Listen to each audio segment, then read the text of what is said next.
তাতে তার সূক্ষ্ম জ্ঞান ও বিচক্ষণতার পরিচয় পাওয়া যাচ্ছে। সেই বুদ্ধিমান মহিলার পরিচয় প্রদান করে আমাদের প্রশংসাই করেছেন। সবশেষে আমি সর্বান্তকরণে এই সদ্য শুভ পরিণীতা নব দাম্পত্যের দাম্পত্য ও পারিবারিক জীবনে স্থায়ী সুখ শান্তি কামনা করেই আমার বক্তব্য শেষ করছি। আবু তালিব এই বলে ভাষণ প্রদান করেন। তারপর হযরত খাদিজা রাদিয়াল্লাহু তাআলা আনহার পক্ষ থেকে পিতৃব্য পুত্র ওরাকা ইবনে নওফেল দাঁড়িয়ে উপস্থিত জনতাকে লক্ষ্য করে তিনিও একটি ভাষণ প্রদান করলেন। তিনি বললেন, অনেক প্রশংসা সেই আল্লাহর, যিনি আমাদেরকে সমগ্র আরবের মধ্যে শ্রেষ্ঠ সন্তানদের অধিকারী করেছেন। বংশ গৌরবে হযরত মুহাম্মদ সাল্লাল্লাহু আলাইহি ওয়াসাল্লাম, খাদিজা রাদিয়াল্লাহু তাআলা আনহা কেউ কারো চেয়ে কম নয়। তাদের উভয়ের পূর্বপুরুষ কয়েক ধাপ এগিয়ে একই ব্যক্তি ছিলেন। আজ আবার দুটি বংশের মধ্যে নতুন সম্পর্ক গড়ে উঠল। আমারও দৃঢ় বিশ্বাস এই যে এই বিবাহের সম্মতি দান করে আমরা কেউই ভুল করিনি, বরং উভয় পক্ষই সাফল্য অর্জন করেছি এবং লাভবানও হয়েছি।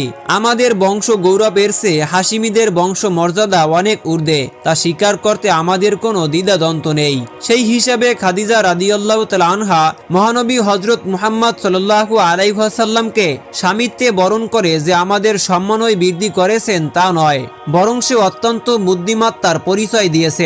কেননা হযরত মুহাম্মদ মুস্তাফা সাল্লাল্লাহু আলাইহি ওয়াসাল্লামের মতো জ্ঞানী, সচ্চরিত্র এবং সত্যবাদী যুবক সারা আরবে যে আর দ্বিতীয় কেউ নেই, তা আরবের প্রতিটি লোকই এক বাক্যে স্বীকার করবে। তিনি আরো বললেন, উপস্থিত পুরুষ ভদ্র মহোদয়গণ, আমি আপনাদের সবার সম্মুখে মহানবী হযরত মুহাম্মদ সাল্লাল্লাহু আলাইহি ওয়াসাল্লাম ইবনে আব্দুল্লাহর হাতে খাদিজা বিনতে খালিদকে শুভ পরিণয় সূত্রে আবদ্ধ করে দিলাম। আমি মহান আল্লাহ পাকের দরবারে দোয়া জানাচ্ছি যে আমাদের এই পাত্রপাত্রী নির্বাচন সার্থক হোক, আর এই নব দাম্পত্যের জীবন সার্থক ও শান্তি সুখে ধন্য হয়ে উঠুক। মহানবী হযরত মুহাম্মদ সাল্লাল্লাহু আলাইহি ওয়াসাল্লামের সাথে হযরত খাদিজা রাদিয়াল্লাহু তাআলা আনহার এই বিবাহের ফলাফল সত্যি সত্যি মধুর এবং শান্তিময় হয়েছিল।